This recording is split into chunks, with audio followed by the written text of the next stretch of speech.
ಇವತ್ತು ನಾನು ನೀರು ದೋಸೆಗೆ ಒಂದು ಒಳ್ಳೆ ಹಸಿಮೆಣಸಿನ್ಕಾಯಿ ಚಟ್ನಿನ ಮಾಡೋದನ್ನು ತೋರಿಸ್ತಾ ಇದ್ದೀನಿ ಸ್ನೇಹಿತರೆ. ನೋಡಿ, ಮೊದಲಿಗೆ ನಾನು ಸ್ವಲ್ಪ ಕಾಯಿನ ಹಾಕ್ತಿದ್ದೀನಿ. ಹಸಿ ಕಾಯಿನ ಹಾಕ್ಬೋದು, ಒಣ ಕೊಬ್ಬರಿನೂ ಹಾಕ್ಬೋದು. ಸ್ನೇಹಿತರೆ, ಇಲ್ಲಿ ನಾನು ಒಣ ಕೊಬ್ಬರಿನ ಹಾಕ್ತಾಯಿದ್ದೀನಿ. ಚೆನ್ನಾಗಿ ಸ್ವಲ್ಪ ಬೇಯ್ಕೊಂಡ್ಬಿಟ್ಟು ಒಣ ಕೊಬ್ಬರಿ ಹಾಕೋದ್ರಿಂದ ತುಂಬ ಒಳ್ಳೆ ಟೇಸ್ಟಿಯಾಗಿ ಬರುತ್ತೆ ಸ್ನೇಹಿತರೆ. ಅದಕ್ಕೋಸ್ಕರ ನಾನು ಒಣ ಕೊಬ್ಬರಿನ ಹಾಕ್ತಾಯಿದ್ದೀನಿ. ನಿಮಗೆ ಬೇಕಿದ್ದರೆ ಹಸಿ ಕೊಬ್ಬರಿನೂ ಬೇಕಾದ್ರೆ ನೀವು ಹಾಕ್ಬೋದು. ಆದರೆ ಒಣ ಕೊಬ್ಬರಿ ಹಾಕೋದ್ರಿಂದ ಅದು ಒಂಥರ ಟೇಸ್ಟು ಬೇರೆ ಇರುತ್ತೆ. ಹಸಿ ಕೊಬ್ಬರಿ ಹಾಕಿದ್ರೂ ಟೇಸ್ಟು ಬೇರೆ ಇರುತ್ತೆ ಸ್ನೇಹಿತರೆ. ಅದಕ್ಕೆ ನಾನು ಸ್ವಲ್ಪ ಒಣ ಕೊಬ್ಬರಿನ ಹಾಕ್ತಾಯಿದ್ದೀನಿ. ಅದಕ್ಕೆ ಒಂದೆರಡು ಎಲೆ ಕರಿಬೇವು ಸೊಪ್ಪನ್ನು ಹಾಕ್ತಾಯಿದ್ದೀನಿ. ಆಮೇಲೆ ಒಂದು ಸ್ವಲ್ಪ ಬೆಳ್ಳುಳ್ಳಿನ ಹಾಕ್ತಾಯಿದ್ದೀನಿ. ಬೆಳ್ಳುಳ್ಳಿ ಹಾಕೋದ್ರಿಂದ ಗ್ಯಾಸ್ಟ್ರಿಕ್ಕು ಆಗೋದಿಲ್ಲ. ಆಮೇಲೆ ಒಂಥರ ಒಳ್ಳೆ ರುಚಿ ಬರುತ್ತೆ. ನಾವು ಸ್ವಲ್ಪನೇ ಹಸಿಮೆಣ್ಸಿನ್ಕಾಯಿ ಹಾಕ್ತಾಯಿದ್ದೀನಿ. ಹೀಗೆ ನಾವು ಸ್ವಲ್ಪ ಖಾರ ಕಮ್ಮಿನೇ, ಹಂಗಾಗಿ ಸ್ವಲ್ಪ ಒಂದು ಮೆಣಸಿನ್ಕಾಯಿನ ಹಾಕ್ತಾಯಿದ್ದೀನಿ. ನಿಮಗೆ ಎಷ್ಟು ಮೆಣಸಿನ್ಕಾಯಿ ಬೇಕೋ ಅಷ್ಟು ಮೆಣಸಿನ್ಕಾಯಿ ನೋಡಿಕೊಂಡು ನೀವು ಮೆಣಸಿನ್ಕಾಯಿನ ಹಾಕ್ಕೋಬೋದು ಸ್ನೇಹಿತರೆ. ಇವಾಗ ಸ್ವಲ್ಪ ಕಡಲೆನ ಹಾಕ್ಕೊತಾಯಿದ್ದೀನಿ. ಸ್ವಲ್ಪ ನಾನು ಕಡಲೆನ ಹಾಕ್ತಾಯಿದ್ದೀನಿ. ಹುರಿಗಡಲೆ ಅಷ್ಟಕ್ಕೆ ಸಾಕು ಸ್ನೇಹಿತರೆ. ಈ ಕಡಲೆ ತುಂಬ ಟೇಸ್ಟಿಯಾಗಿರುತ್ತೆ ಸ್ನೇಹಿತರೆ. ಹಾಗಾಗಿ ಇದಕ್ಕೊಂದು ಸ್ವಲ್ಪ ಇನ್ನೂ ನಾವು ಟೇಸ್ಟಿಯಾಗಿ ರುಚಿಯಾಗಬೇಕು ಅಂತಂದರೆ ಒಂದು ಇಷ್ಟೇಷ್ಟು ತುಂಡು ಈರುಳ್ಳಿನ ಹಾಕಬೇಕು ಸ್ನೇಹಿತರೆ. ನಾನಿವಾಗ ಒಂದು ಸ್ವಲ್ಪ ಈರುಳ್ಳಿನ ಹಾಕ್ತೀನಿ. ಇವಾಗ ರುಚಿಗೆ ತಕ್ಕಷ್ಟು ಒಂದು ಸ್ವಲ್ಪ ಉಪ್ಪು ಹಾಕ್ತಾಯಿದ್ದೀನಿ. ನೋಡಿ, ಸ್ವಲ್ಪ ಅಂದರೆ ಸ್ವಲ್ಪನೇ ನಾವು ಒಂದೆರಡು ಪೀಸು ಈರುಳ್ಳಿ ಹಾಕೋದ್ರಿಂದ ತುಂಬ ಚೆನ್ನಾಗಿ ಟೇಸ್ಟ್ ಆಗುತ್ತೆ ಸ್ನೇಹಿತರೆ. ನೀವು ಈ ಹೋಟೆಲ್ ಸ್ಟೈಲ್ಗಳಲ್ಲೆಲ್ಲ ಒಳ್ಳೆ ರುಚಿಯಾಗಿ ಬರಬೇಕು ಅಂತಂದರೆ ಅವರು ಒಂದೆರಡು ಪೀಸು ಈರುಳ್ಳಿನ ಹಾಕ್ತಾರೆ ಸ್ನೇಹಿತರೆ. ಇದು ಒಂದು ಟಿಪ್ಸ್ ಅಂತಲೇ ನಾನು ನಿಮಗೆ ಹೇಳ್ಬೋದು. ಈರುಳ್ಳಿ ಹಾಕ್ಕೊಂಡು ಸ್ವಲ್ಪ ಈರುಳ್ಳಿ ಹಾಕಬೇಕು, ಜಾಸ್ತಿ ಏನೋ ಹಾಕೋಕ್ಕೆ ಹೋಗಬಾರ್ದು. ಈ ಥರ ಈರುಳ್ಳಿ ಹಾಕ್ಬಿಟ್ಟು ನೀವು ಚಟ್ನಿ ಮಾಡಿ ನೋಡಿ, ಟೇಸ್ಟ್ ವೈಸ್ ತುಂಬ ಚೆನ್ನಾಗಿರುತ್ತೆ ಸ್ನೇಹಿತರೆ.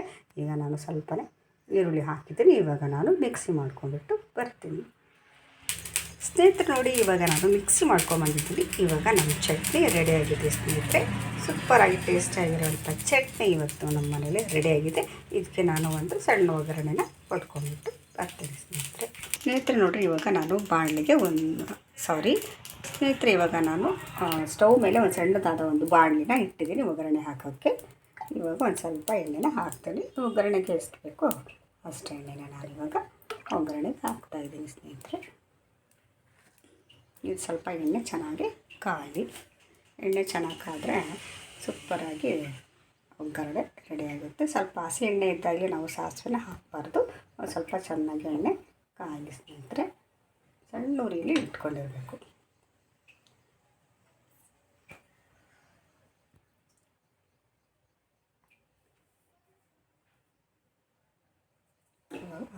ಚೂರು ಊರಿನ ಜೋರು ಎಣ್ಣೆ ಸ್ನೇಹಿತರೆ. ಇವಾಗ ಎಣ್ಣೆ ಕಾದಿದೆ. ಇವಾಗ ನಾನು ಸ್ವಲ್ಪ ಸಾಸಿವೆನ ಹಾಕ್ತಾಯಿದ್ದೀನಿ. ಸಾಸಿವೆ ಆದಮೇಲೆ ಕರಿಬೇವು ಸೊಪ್ಪನ್ನು ಹಾಕ್ತಾಯಿದ್ದೀನಿ. ಹಿಡಿಯುತ್ತೆ, ಸ್ವಲ್ಪ ದೂರ ನಿಂತ್ಕೊಂಡು ಹಾಕಬೇಕು. ಆಮೇಲೆ ಸಣ್ಣದಾಗಿರುವಂಥ ಒಂದು ಒಣ ಮೆಣಸಿನ್ಕಾಯಿನ ಹಾಕ್ಬೇಕು.